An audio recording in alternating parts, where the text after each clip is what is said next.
You want to make some money? You've been thinking about trying eBay. Well, I'm here to help you out and get you to get this money.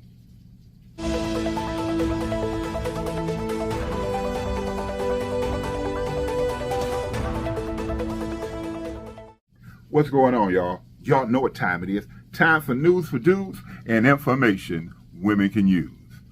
I want to talk to y'all about starting an eBay account. And this is simply for the beginners.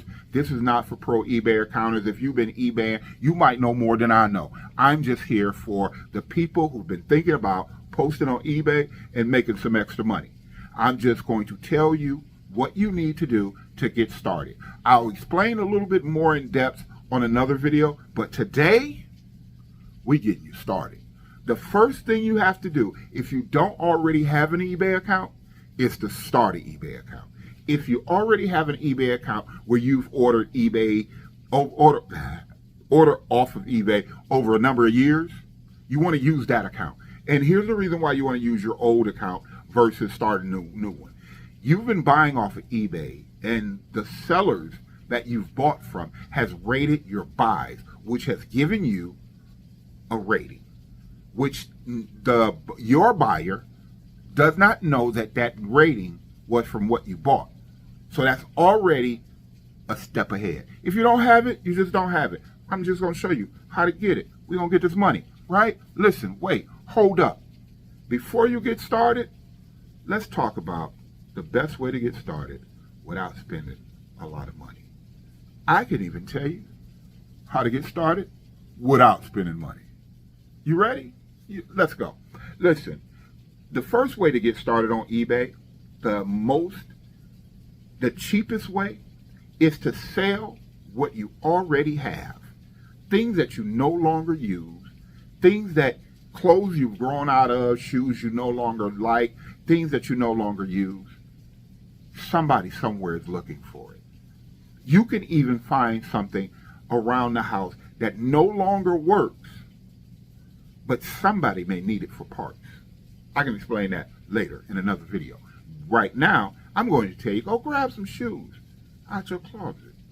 Go grab an old jacket or something. Some shirts. Your brother left his shirts at your house 2 years ago. Somebody might want them shirts. That's the best way to get started. Another thing you can do is, if you have a hobby or an old hobby that you no longer work that hobby, but you still got that stuff packed away in the garage, go unpack that. You can post that on eBay. Now, how do you post on eBay? What's the best way to post on eBay? Well, that's kind of simple. The best way to post on eBay is, first, make sure you have good pictures. Cut the light on, shine the light on. They don't have to be perfect pictures. You don't have to go out and buy a camera. Most of our phones are adequate enough, as long as you have good lighting. Take pictures, as many pictures as possible, of the merchandise you want to sell. So say, for example, you found an old pair of Nikes you want to sell. Clean them up, take pictures. The front, the back, the side, the top, the bottom. Every picture you can take pictures of them. That way, the person who is interested in those Nikes get to see what they're buying. And people like good pictures. Now, next, what I can say you can do is make sure you take good pictures. My brain was, y'all, excuse me. Listen, the next thing you do is, after you post your pictures, after you get your pictures, search the product. Put the kind of Nike Air Force Ones on there. Whichever year or edition they are, put them on there. Search it. When you search it, you're going to see a lot of people selling them. You're going to see the prices that they normally sell, the prices that people want. Don't pay attention to those prices yet, because those are not necessarily the prices that they're selling for. There's another feature. If you go into filters and scroll down, you can click sold, and you can see what they actually sold for. But that's a little bit advanced. Let's not talk about that. Let's find out what they're selling for. And you can see what they're selling for. Now, the great part of this is if you scroll down far enough, you can see a feature that says sell one like this.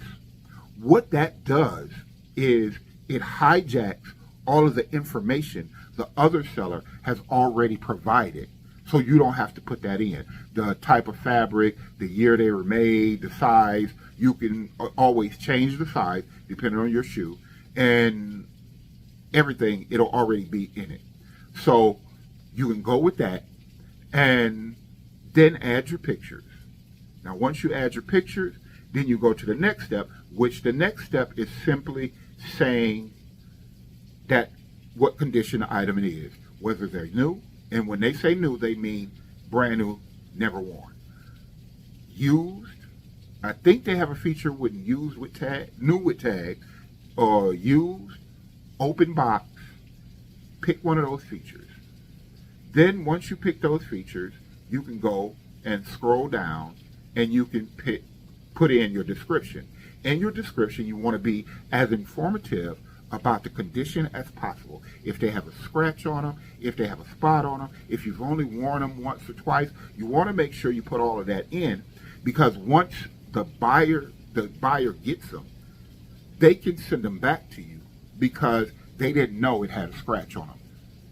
So you want to put that in there. We'll talk about buyer's dispute on a later video, but you don't want to have buyer disputes. So put that in there. Once you put that in there, you can scroll down and they'll ask you about the pricing. The first thing they're going to ask is whether or not you want to do the auction. I'm not a fan of the auction, so I always choose buy now. So I cut that feature off and then put in the price I want to sell it for. Right up under the price you want to sell it for, there's a button that lets you put in an offer amount, which means the lowest you will accept. They don't see that. Only you can see that, but it says the lowest you can accept. So say, for instance, if you wanted $45 for those Air Force Ones, and you put in the offer, hey, the lowest I accept is $35. So when the buyer sees it, they can offer you $30. If you want to take it, you can, or you can decline it. That's up to you. You'll get that. Then once you put that in, you scroll down a little more and you can pick out your shipping. The shipping is generally set because you've already hijacked what somebody else put. Make sure it's correct, but it's generally set. The size and the weight of the package is generally set, and it tells you how much it sells for. You can put it in yourself, or you can go with what they put. And in that, right up under it, it'll ask you what shipper you would like to use, UPS, FedEx, or USPS. I use USPS for smaller packages, and for larger packages that weigh a little bit more, I use UPS. Don't ask me why. I don't know.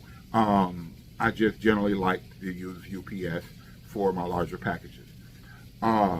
Pick that, and it'll tell you the price range of what it costs to be shipped. Now you have a choice on whether you want to pay for the shipping or whether you want the buyer to pay for the shipping.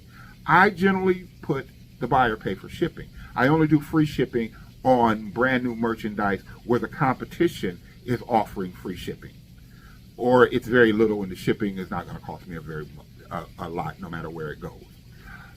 So when you pick the price, who's going to ship, you either pick a flat rate that which you set, or you pick free shipping, which you pay for, or you pick buyer pay shipping. Now, stop, wait, hold on. You do not necessarily want to offer free shipping when you won't know where the buyer is.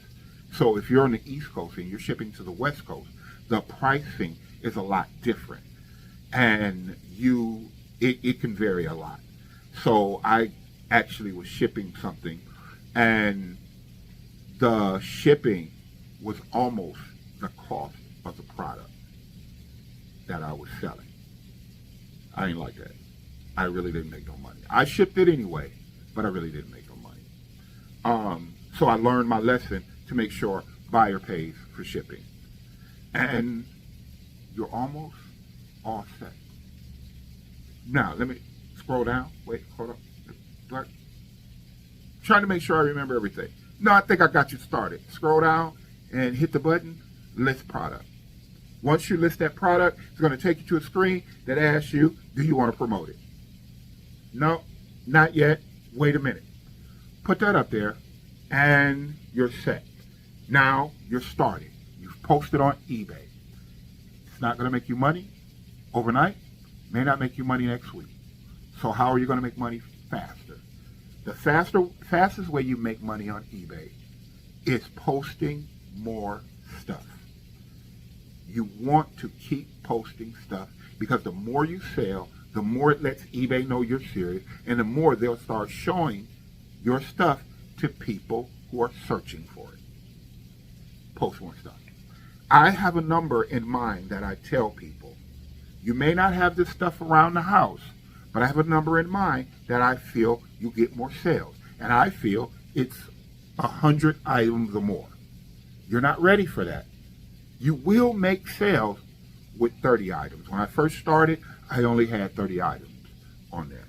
And I gradually added more. And once I realized that the more I add, the more money I make, I started adding more. So I generally say add about 100 items. Where are you going to get those items from? Well, the best place I feel like you can get some good stuff to sell on eBay is from the Goodwill, starting off. Because you can go, or garage sales. You can start going to Goodwill or garage sale and buy things for cheap and sell them for a greater value. You know, you can buy a pair of shoes for $6 and sell them for $35 on eBay. So I think that's a good hustle right there. That's making some money. So you can try that. Not saying that shoes are the things you want to try. There is no, in my experience, there is no golden item. There's no golden goose. You know, there's nothing that's going to sell fast. You never know what's going to sell fast or be more popular. I've tried all kinds of stuff, and I've had some stuff that I've never thought would sell fast. It was the fastest stuff that sold. Then I had some stuff that ain't sold at all. So it is what it is. If you want to try this, if you want to do this, here's the blueprint. I got your back. But I need you to know that I told you it's not going to happen overnight. You might get lucky and have a pair of shoes or a shirt that people are looking for. But I can't tell you that's going to work. But I'm going to tell you how to get started. And if you watch this video, I hope you watch the next one.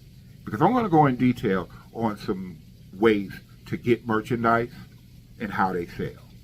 Y'all ready?